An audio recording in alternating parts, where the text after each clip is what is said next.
Hello, everyone. Welcome to Blue Mile Wave Studio. Today, I will explain the underwater diamond mining process and how these diamonds are found and transformed into the most stunning gemstones in the world, which are worth millions of dollars. Beneath the surface of our oceans lies a secret world, one of treasure, toil, and technology. This is not just the story of diamonds, it's the story of the extreme lengths humans will go to uncover them.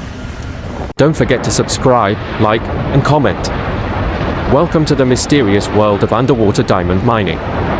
To understand the story of underwater diamond mining, we first need to travel back, not just millions, but billions of years. Far beneath Earth's crust, around 150 to 200 kilometers deep, immense heat and pressure forged one of nature's hardest substances, the diamond. Under temperatures exceeding 1,200 degrees Celsius, and at pressures over 50,000 times greater than at the surface. Carbon atoms rearranged into a perfect crystal lattice. The result? A gem of unmatched hardness and brilliance. But creation was only the beginning. These diamonds remained buried for eons, until violent volcanic eruptions, tens of millions of years ago, blasted them to the surface. But they weren't just scattered randomly. They were transported in magma that solidified into vertical geological formations called kimberlite pipes, the primary source of most land-mined diamonds today. In regions like South Africa, Botswana, and Russia, miners dig deep into these kimberlite pipes. But in places like Namibia and parts of Angola, a different journey began, one that didn't stop at the surface. Over countless millennia, wind, rain, and rivers eroded the Earth's surface, breaking down kimberlite rock and releasing its hidden treasure. These diamonds were swept into rivers, carried downstream, slowly, steadily, across hundreds of kilometers. Eventually, these rivers reached the Atlantic Ocean. The diamonds settled into gravel beds along the coastline or were washed further out to sea, sinking into the seafloor and becoming part of the marine sediment. This is what we now call alluvial diamonds, gems transported from their volcanic birthplace and deposited by natural forces over unimaginable timescales. These marine deposits became some of the richest diamond sources on Earth. And unlike land-based deposits, where diamonds are often encased in hard rock, these offshore gems are already freed, smoothed, and sorted by nature itself. In fact, marine diamonds are often among the highest quality stones found. Their journey filters out imperfections, leaving only the most durable, most flawless gems behind. It's no wonder, then, that modern diamond mining has turned its eyes to the sea, where the next frontier of exploration and wealth now lies hidden, just beneath the waves. The journey of the diamond is one of transformation, not only in form, but in location. What began deep within the Earth's mantle didn't remain buried forever. Over millions of years, powerful natural forces picked up where volcanic eruptions left off. As ancient rivers like the Orange River, one of Africa's longest, cut across the southern landscape, they slowly began to erode the kimberlite pipes that once delivered diamonds to the surface. Over time, fragments of volcanic rock were broken down, and with them, their hidden cargo, rough diamonds. These freed diamonds were carried along in the current, some tumbling just a few kilometers, others traveling hundreds. The further they went, the more nature worked to shape them. Softer, flawed stones broke apart and vanished. Only the hardest, most resilient diamonds survived the journey. Eventually, the rivers slowed, especially as they neared their mouths, and began depositing sediments into what are known as alluvial plains, rich stretches of gravel, sand, and silt. It's here that diamonds settled, nestled among pebbles and minerals in ancient riverbeds. But the journey didn't stop at the riverbank. As sea levels rose and fell over millennia, and as the Orange River carved new paths toward the ocean, it delivered even more of these alluvial treasures into the Atlantic. Coastal currents and tides took over, sweeping diamonds northward along the seabed. Wave energy pushed them inland during storms and high tides, creating diamond-rich beach terraces. Others sank further, ending up offshore, buried under meters of sand on the cold, turbulent seabed. Over time, this natural process created two key deposits, terrestrial alluvial fields on land, and marine alluvial fields beneath the ocean. These marine deposits became the focus of 21st century mining efforts, offering the promise of untouched diamond wealth, far from traditional mines. But finding these diamonds wasn't easy. It took decades of exploration, surveying, and mapping. Geologists studied ancient river courses, analyzed sediment flow, and used sonar to search the sea floor for those precious, hidden gravel patches. These patches, no bigger than a football field, can contain millions of dollars worth of diamonds. And once found, they become targets for one of the most advanced mining operations on Earth. From riverbed to seabed, the trail of the alluvial diamond is a journey shaped entirely by nature and revealed by technology. At the heart of Central Africa flows a river of legends, the mighty Congo. Second only to the Amazon in discharge volume, the Congo River has carved its path through ancient rock and rainforest for tens of millions of years. But it's more than just a lifeline for the continent, it's a geological superhighway. In the interior of the Democratic Republic of Congo, diamonds have been mined for over a century. The country is one of the top producers of industrial-grade diamonds, extracted mainly from alluvial deposits scattered across its central regions. But far fewer know what lies at the edge, where river meets sea. Along the narrow Atlantic coastline of the DRC, near the port town of Luanda, the Congo River empties into the sea. For countless millennia, this river has carried not only water and silt, but also diamonds, slowly grinding them down from upstream kimberlite sources and depositing them into the Gulf of Guinea. These diamonds settled into coastal sands, estuarine mudflats, and eventually, deeper marine sediments. Over time, tidal movements, storms, and ocean currents shifted these precious stones even further offshore, forming elusive marine diamond deposits off the Congolese coast. Unlike Namibia's well-known marine operations, Congo's offshore diamond potential has remained largely untapped. But the signs are there: sediment samples, satellite scans, and river transport models all suggest that vast quantities of diamonds may lie beneath these shallow Atlantic waters. In recent years, exploratory teams have begun to study the undersea terrain near the Congo River Delta.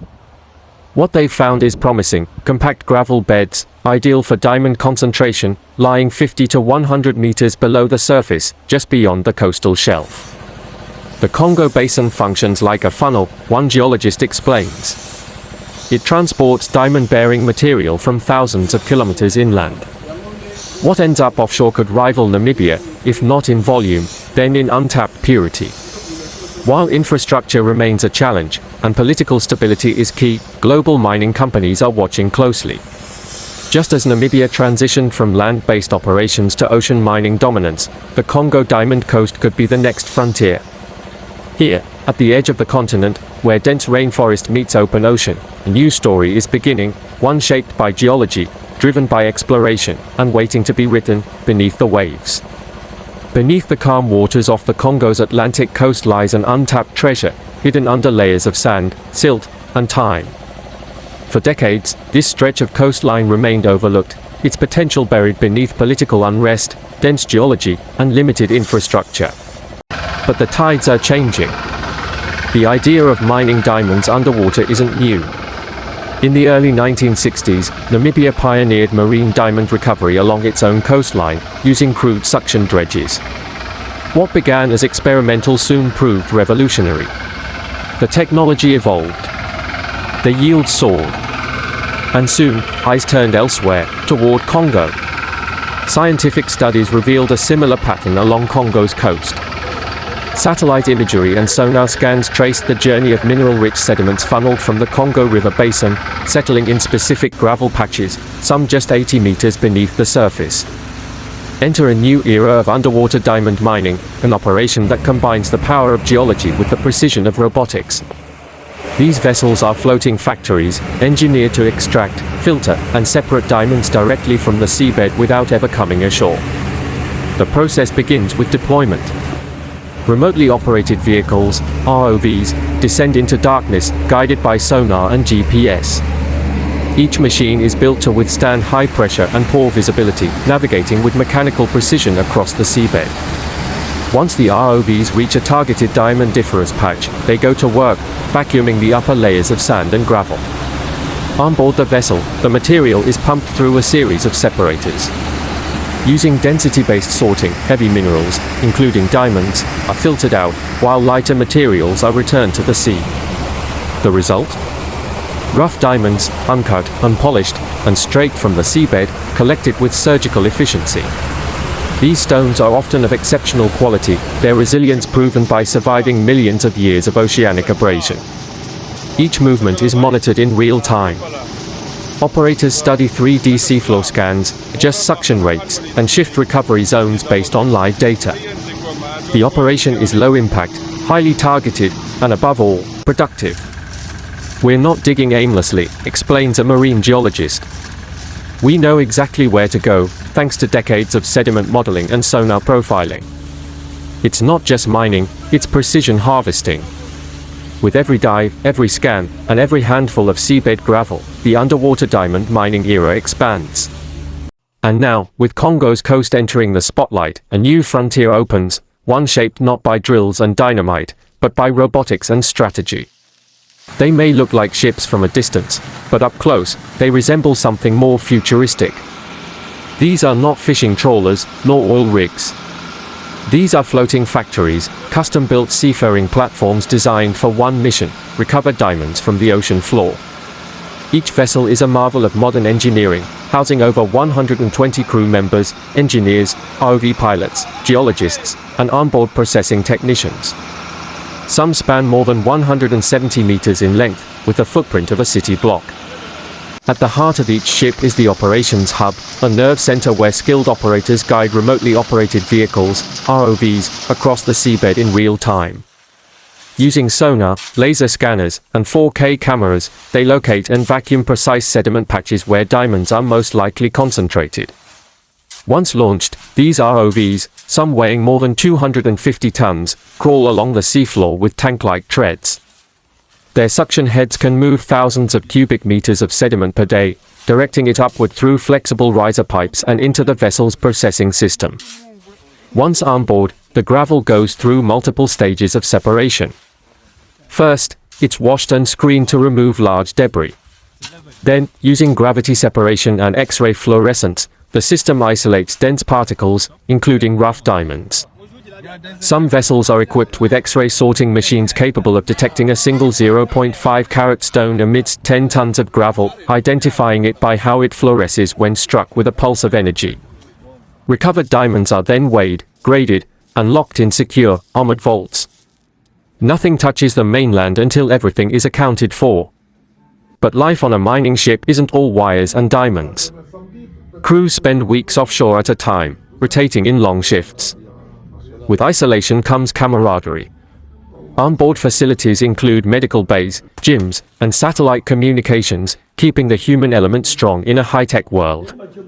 From a distance, these floating factories seem almost still, adrift on a quiet ocean. But inside, every hour is a calculated push toward recovery. A race against time. A convergence of man, machine, and nature. And as more vessels prepare to enter Congo's coastal waters, the scale of this endeavor continues to grow. Each ship becomes a beacon of innovation, quietly rewriting the rules of diamond mining, one gravel bed at a time. At first glance, the ocean floor appears barren, a shifting desert of sand, gravel, and mud. But to the trained eye, it holds secrets. Somewhere beneath these layers lie diamonds that have traveled hundreds of kilometers, stones worn by time, pressure, and current. The extraction begins with mapping. Advanced sonar systems sweep across the seabed, creating high-resolution 3D models of the terrain. These maps reveal more than just shape, they highlight subtle changes in density and mineral content. Patterns that suggest diamond-rich gravel zones. Once the target area is defined, the remotely operated vehicle, an industrial-scale sea crawler, goes to work. It's equipped with rotating suction heads and adjustable hydraulic arms. These are no ordinary vacuums, they're engineered to excavate gravel with precision, without disturbing unnecessary seafloor. The ROV skims off just the upper layer, usually the top 30 to 50 centimeters of sediment. This zone is richest in heavy minerals, where diamonds naturally concentrate over time due to their density and resilience. Each scoop of gravel is pumped up through an armored riser pipe, traveling over 100 meters from the seafloor to the processing plant on board. Every second, thousands of liters of sediment-laden slurry rise to the surface. On board, the extraction enters its next phase. The slurry passes through a rotating trommel, a massive, tilted sieve that separates out coarse stones and organic debris. What remains is a finer mixture, rich in dense minerals. Next comes the heart of the system, density separation. Using gravity-based techniques like jigging tables or heavy media cyclones, the system isolates heavy particles, those that resist being washed away. And in this category, diamonds reign supreme. But even now, diamonds are rare, often just a few carats per 100 tons of gravel. To find them, the system uses X-ray fluorescence and laser detection. When exposed to specific wavelengths of light, diamonds reflect differently than any other substance. Each time a diamond is detected, a high-speed air jet diverts it from the stream in milliseconds, funneling it into a secure container. The accuracy is astonishing. A single misfire could cost thousands, but these systems have been tuned through years of optimization. And just like that, they are recovered, stones born in the Earth's mantle, freed by rivers, delivered by oceans, and retrieved by machines. No explosives. No picks or shovels. Just pressure, precision, and patience. Each recovered stone is scanned, weighed, and tagged. It doesn't leave the vessel until its identity and origin are fully documented. From suction head to storage vault, the chain of custody is airtight. Yet even after recovery, most of the ocean's secrets remain untouched. For every gravel patch mined, hundreds more lie dormant, waiting in silence beneath the waves. Once extracted from the ocean floor, the journey of a diamond is far from over. In fact, for many stones, it's only just begun. What happens next takes place behind closed doors, under tight surveillance and layers of secrecy. Each recovered stone, still rough and unpolished, is carefully catalogued. Technicians photograph, weigh, and tag every piece before it even leaves the mining vessel. At this point, they are known not by beauty, but by number, weight, and geological signature. The first step is sorting. Stones are grouped by size, shape, and clarity. Is it octahedral or dodecahedral? Is it frosted or glassy? These clues tell us about the stone's formation deep within the earth, and hint at its potential once cut. Some will become gemstones. Others, too flawed or fragmented, will be used in industrial applications, such as cutting tools and lasers. Every diamond has a place, even those without sparkle. Next comes grading, a process as delicate as it is valuable. Certified gemologists examine each stone under strict lighting and magnification. The criteria are exacting: color, clarity, carat weight, and crystal habit. Unlike polished diamonds, grading rough stones requires experience and instinct. A single inclusion, a cloudy zone or internal fracture, can dramatically change a diamond's value. The best stones show transparency, symmetry, and minimal flaws. These are rare and fiercely protected. All this data is logged in a secure database. No names, no buyers, just serial numbers and geotags. From this point forward, secrecy becomes paramount. To protect against theft, tampering, and corruption, the sorted diamonds are sealed in specialized parcels and stored in armored vaults aboard the ship. Only a select few personnel have clearance to access them. Even among crew, details are compartmentalized. When the vessel returns to port, or if the parcel is flown directly to the mainland, the diamonds are transferred under military-grade security. Armed escorts accompany the cargo to secure grading facilities inland, often in undisclosed locations.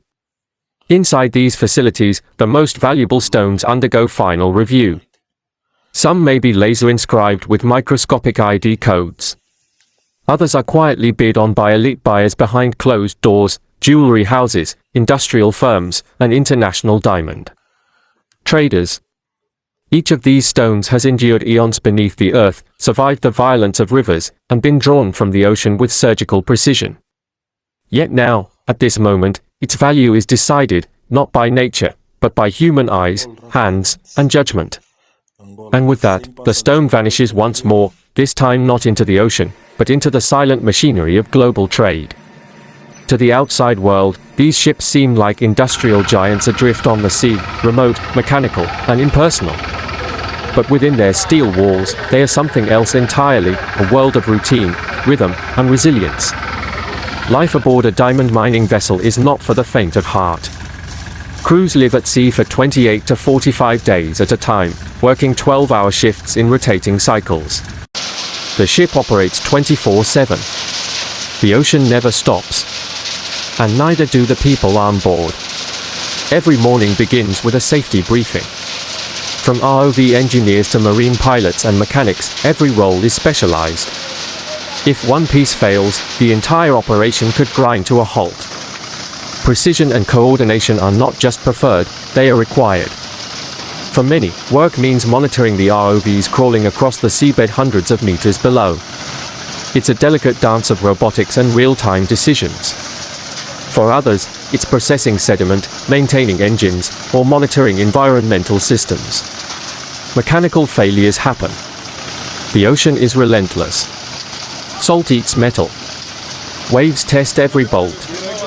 Repairs can't wait, they happen under pressure, in motion, often with no room for error. But life at sea isn't all work. Between shifts, the crew eats, rests, and reconnects. Meals are hot, routines are sacred. The food may not be glamorous, but it's reliable, fuel for both body and morale. Cabins are compact, just enough for rest and privacy. Some share rooms, others have single quarters. Internet is limited, but enough for a call home, movie, quiet moment between storms. There are gyms, recreation rooms, and shared spaces. Chess tournaments are common. So are movie nights. Some write. Some play guitar. Some just stare out at the endless sea. The isolation is real. No land in sight. No escape from the routine. But for many, there's something magnetic about it, an odd peace in knowing your purpose, your mission, your place in a machine bigger than yourself. At night, the ship becomes a floating beacon, its decks lit, its engines humming.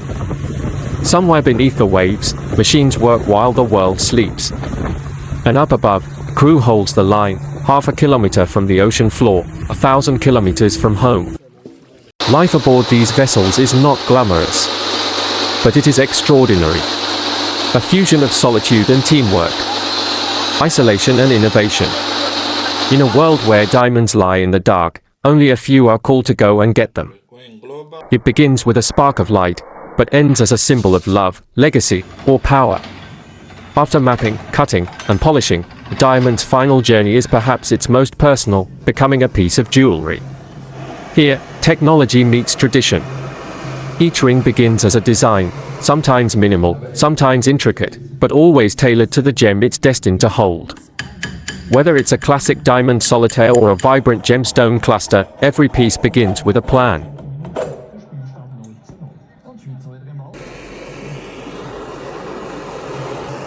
Modern jewelers often use CAD, computer-aided design, to refine dimensions down to the tenth of a millimeter. Some even 3D print wax molds to test proportions before metal is ever cast. Yet many steps remain timeless. Molten gold, platinum, or palladium is poured into molds to form the band. The raw casting is then filed, shaped, and polished by hand, hours of touch to bring out the shine. Close-up of several gemstones on a black tray, some real, some fake. A premium diamond tester lies beside them. Ever wondered how to tell if a diamond is real?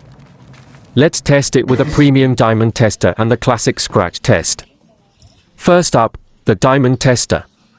This premium tool measures thermal conductivity. Real diamonds disperse heat instantly. Hear that beep? That's the sign of a real diamond. If you believe you have a diamond, then you should buy a premium diamond tester, which you can get on Amazon. I will leave a link in the video description to some of the best premium diamond testers you should own. If the diamonds are real, the premium diamond tester makes a beeping sound, which shows that the stones you are holding, found on the ground, or bought are real diamonds. Think you've got a real diamond? Let's test it using this, a diamond scratch pen, a precision tool tipped with real diamond, the hardest natural material on Earth. A diamond scratch pen, also called a diamond scribe, is used in the gem trade to test hardness. Since only diamond can truly scratch diamond, this tool can expose fakes with a light touch. First, testing a real diamond.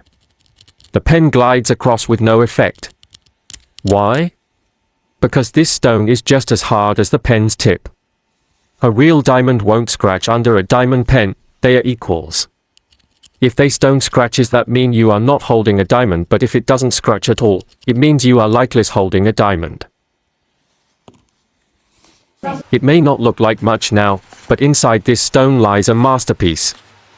One cut away from brilliance. One decision away from forever.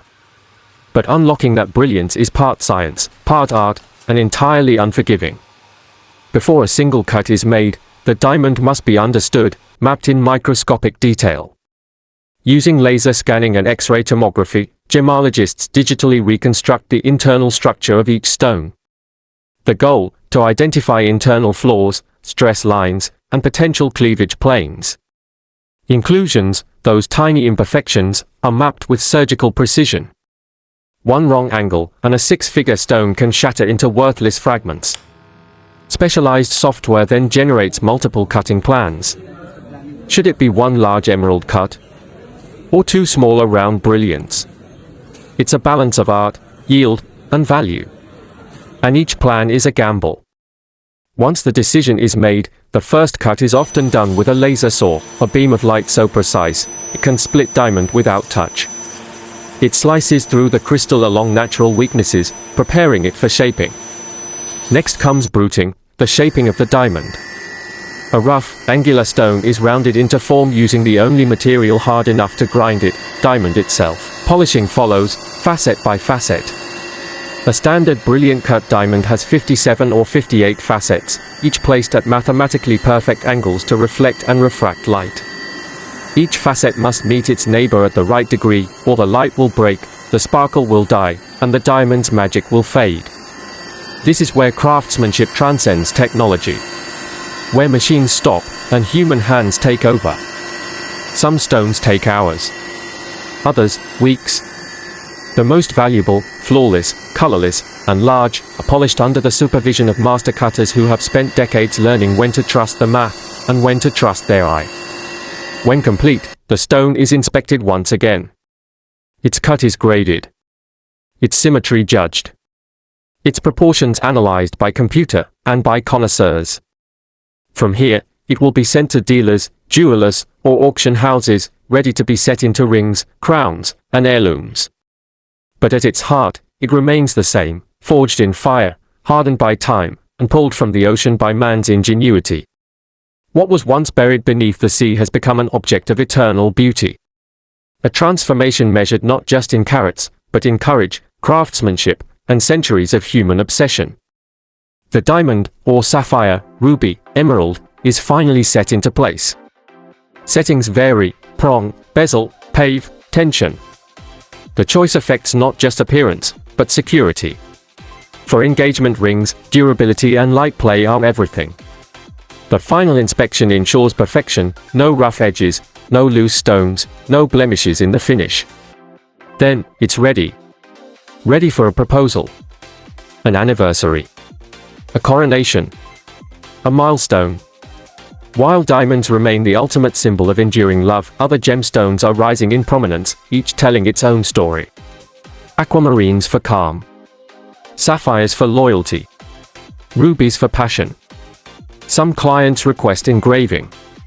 Others bring family stones to reset. Each ring becomes more than metal and gem, it becomes a chapter of someone's life, carried on the hand for years, even generations. From the ocean floor to the velvet box, a diamond's transformation is miraculous. But in the end, it's not just what it is, it's what it means. A fragment of eternity, forged by earth, shaped by hand, worn by heart. Today, we're flying out to one of the biggest gem shows in the world.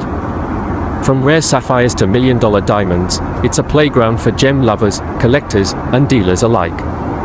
My carry-on? Packed with gem loops, scales, lights, and, of course, a little wish list. You never know what you'll find: a flawless emerald, a rough ruby, or that one-of-a-kind opal you've only read about. It's not just a trip. It's a hunt for brilliance, rarity, and deals you won't find anywhere else. I've been coming to this show for years, and every time, what surprises me. Some dealers bring hidden treasures they've kept off market. Some mines showcase their latest finds straight from the earth. If you're lucky, you might even witness a private deal, those handshake moments when six figures move with a nod. We just landed, and the gem rush begins tomorrow. I'll be filming everything, the rarest stones, secret booths, and insider tips on how to spot real value. Stay tuned. The next video, inside the gem show floor, is where things get truly dazzling. Alright guys, We're officially inside, and it's a gemstone paradise. Thousands of carats, hundreds of dealers, and deals happening in every corner. Check this out, natural, unheated sapphires straight from Sri Lanka, and over here, a flawless Colombian emerald that belongs in a museum. Some of these pieces are 1 in a million, you blink, and they are gone. Every booth has a story, some stones just mined weeks ago, others passed down for generations. And we're just getting started. Make sure you're subscribed. Next up, we're diving into private vault deals and gemstone negotiation secrets. the sapphires they wear. The sapphires, even the Princess Diana, her engagement ring is a blue Sri Lankan blue sapphire. Okay, so they're known all over the world Yes. for having the best sapphires. Yes. What countries do you go to do these shows? So we exhibit in US, Japan, China, Hong Kong, Thailand, Everywhere. Everywhere. Everywhere. All right, I'm going to check some of these out real quick. 8-carat Alexandrite. Let me see that. Yeah. Gorgeous. These are the lovely color change to it. You can have a look on the other side. Okay. If you see, beautiful change. Oh, wow. What's a stone like this cost me? This is $8,000 per carat. All right, let's see. There's a lovely rare stone I want to show you. Okay. This is called tarphite. It comes in the spinel family, and Okay. it is double refractive. Many people confuse it to spinel, but this is tarphite. Taphite. Tarphite, one of the rarest stones in the world. Taphite. Look at that kind of lavender. What's the hardness on it? It's same as spinel, 7.5. Okay. So pretty tough. Pretty tough. I've never seen that before. Taphite. You've seen it here first. And so the main stone you sell obviously is sapphire. Sapphire. What have you seen people buy during this show? What has people asked for? So especially at US, I've seen many people ask for alexandrite, star sapphires. They're crazy about it. Star sapphires. Yes. Can I see one? Let me see a good star sapphire. I'll show I you. love star sapphires. I love star rubies. I love anything that's phenomenal stone. Oh wow, look at that, brother. Look at the clarity on that stone. This is like, it's a nice star to it and a beautiful color. Wow. What's the price on this? This is $18,000 for the piece. $18,000 for the piece. So you're looking at over 1,500. 1,500 a carat. 1,500 a carat for a 12-carat stone.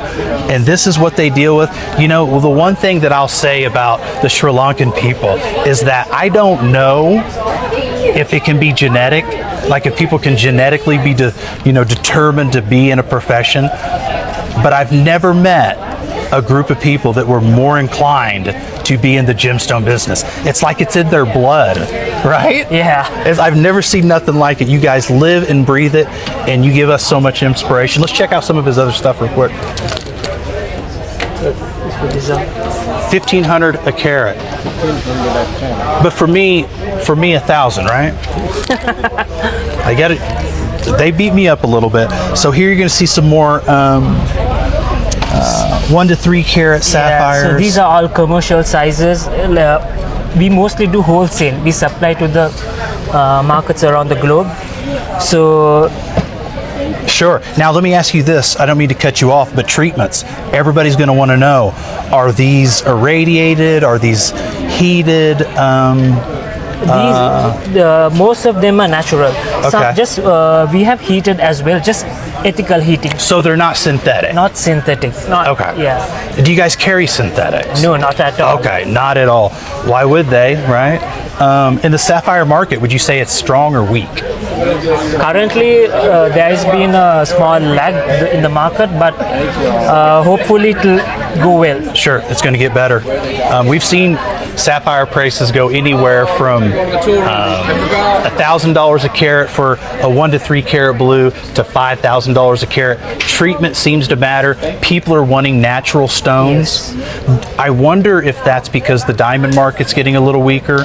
People are moving more into color, but I don't know. I'm gonna be quick. I'm gonna wrap this up, but I'm gonna tell you that there's a lot of people that want natural stones. The one that they're going to is sapphire. Blue seems to be the predominant color in anything. And if you want to know more or see more, contact these guys here. I'm going to have them linked, their Instagram page and social media. Give them a look. I do a lot of business with this guy. I can trust him. Thank you, I'm going to David. work on that star sapphire a little bit. I know he's going to beat me up, so we're going to get down in the trenches. So give him a follow and stay following. We're going to show you some more stuff. Thanks, guys. Subscribe for more videos like this.